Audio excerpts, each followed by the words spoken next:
Now, in what has been called the biggest cyber attack in history, computer hackers have struck organisations in over 100 countries. The ransomware attack crippled the computer system of Britain's National Health Service, forcing the closure of emergency departments and the cancellation of surgical procedures. It apparently struck over 100 countries and over 100 computer systems. We turned up and for our appointment to have his foot checked, and they said, "I'm really sorry, but the computer system is down. You're going to have to go away." This sort of attack is fairly familiar, but the scale of this attack is absolutely unprecedented. Russia's interior and emergency ministries, Germany's train network were also targets, as well as a couple of big Spanish telecom companies. The hackers have given affected organisations until May 19 to pay $300 to unlock each affected computer. Now, to discuss how this has happened and what exactly the ransomware is, we have technology consultant and fellow at the University of Technology, Sydney, Rob Livingstone, with us. Good morning to you, Rob. Good morning. How are you? Very well, thank you. Excellent. Now, I've heard various reports on how this this particular spyware or ransomware works. Does someone actually have to open an attachment, or can it spread itself? It's a combination of a kind of a virus and a Trojan, which means it's self-propagating. Right. So if it gets behind your company network, it'll ferret out ways and find vulnerabilities automatically, if you will. Okay. So it finds its own way. So if one person opens an attachment that's affected or goes to an affected website, then it will spread itself throughout the company network. So whether that's your home network or your corporate network or whatever, so that's how it propagates. And have they targeted in particular these systems, or just sort of sent it out everywhere?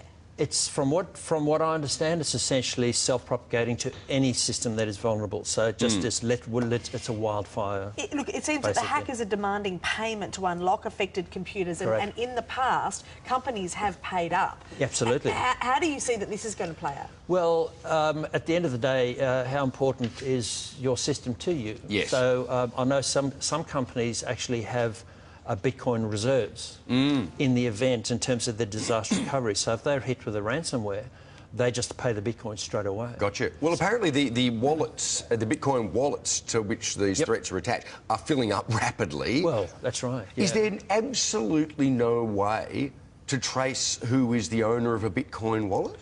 Well, Bitcoin is a ledgerless system. It's underpinned by a technology called blockchain, which means if I send you some Bitcoin currency, no one else has visibility of that. Yes. Right. So it's the weapon of choice for illegal activities. But there's no server on which it's held that can be impounded, or it's part of a distributed ledger. Right. So everyone who has part of the blockchain cross-validates everyone else. Right. We always hear we don't negotiate with terrorists. Yep. However, is this the only way to unlock these systems, is to pay the money?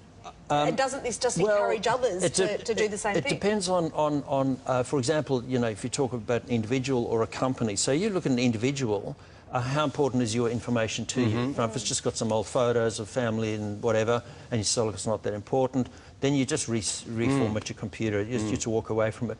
But if it's really critical and it's in a company environment, that's where you they play the risk trade-off. Yes. Now, some analysts say, you know, don't pay the terrorists, the digital terrorists, if you will. But really, if it's really critical to you and you're ill-prepared, then what option do you have? Yeah, right. So that's the real issue. I mean, many people would think $300 to save all of their data is fantastic, but if you're Telstra and you've got 6,000 computer terminals and you're paying $300 a head... the bigger issue in this is the magnitude of this particular outbreak, together with the fact that it's crossed in significant way the digital to physical boundary. Yeah. So there have been some precedents previously where, for example, a couple of years ago in Germany, a steelworks was broken into and damaged, ethical hacking of aircraft and stuff. So there have been precedents where the digital interacts with the physical world. And well, it's like the US shutting down Iran's... You've got it. And can you protect against it? Well, you can if you completely quarantine the system from any external network, and you have very, very strict protocols and very, very tight procedures about who can bring in a USB device. where does that electronic artifact, Yes. that Word document, whatever, Yes. come from? Yes. And if it's really, really critical, it's not connected to any network at all. Yeah.